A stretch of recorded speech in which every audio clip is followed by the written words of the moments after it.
Internautes, bonjour. Bienvenue dans votre nouvelle émission RH+.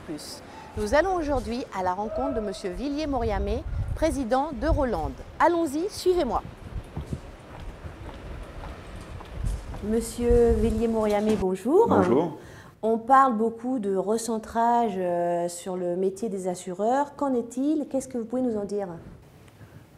Écoutez, moi il me semble difficile à ce stade de dégager une tendance univoque sur la question de savoir ce que font les assureurs en interne, ce qu'éventuellement ils mettent en commun et sur la tendance générale des partenariats.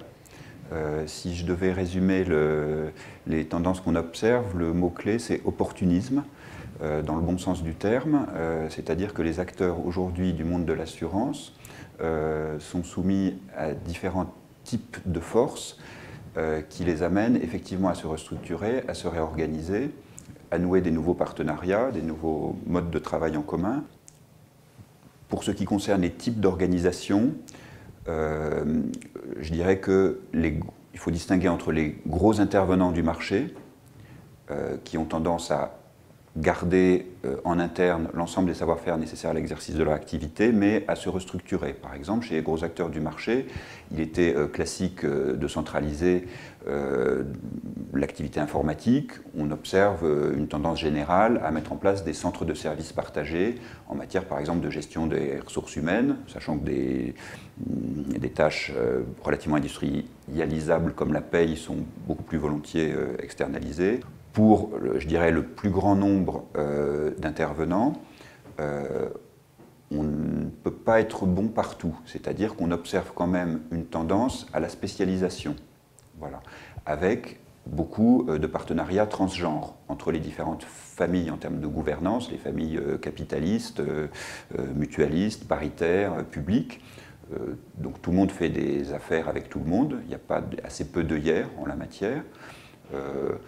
Alors on observe parfois des limitations, c'est-à-dire par exemple on connaît un intervenant de la mouvance mutualiste qui a un savoir-faire extrêmement particulier sur un petit morceau de la chaîne de valeur et pour qui il n'est pas pensable de travailler avec des intervenants non mutualistes du marché, fût-ce sous marque blanche. D'accord. Quel a été l'impact de la crise sur vos activités? Écoutez, la crise, les assureurs n'ont pas attendu la crise pour faire des économies, pour s'organiser, pour mieux contrôler leurs partenaires.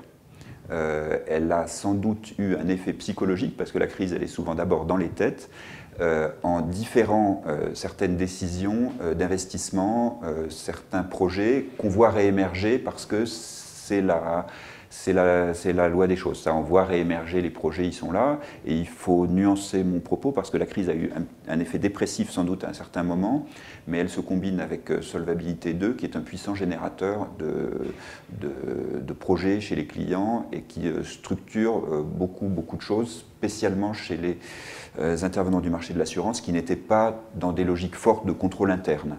D'accord. Comment voyez-vous le futur? Comment pensez-vous que votre métier va évoluer dans le futur? Comme je vous le disais tout à l'heure, pour nos clients, dans la chaîne de valeur, sur la question de savoir qu'est-ce que je fais en interne, qu'est-ce que j'externalise, comment je travaille en partenariat avec tel ou tel, on ne peut pas être bon partout. Donc, ce que nous pensons, c'est que le facteur clé de succès à l'avenir pour les assureurs, c'est d'une part la qualité du conseil dans l'acte de vente aux clients, voilà, et d'autre part, c'est des capacités de souplesse pour pouvoir combiner les produits d'assurance et les services associés qui peuvent éventuellement ne pas relever de l'assurance et à trouver les bons intervenants pour gérer les sinistres, les plateformes d'accueil, etc. Donc tout ne sera pas nécessairement fait en interne. Monsieur Villiers-Moriamé, je vous remercie. Et moi donc. Quant à vous, internautes, je vous donne rendez-vous pour une prochaine émission d'RH+.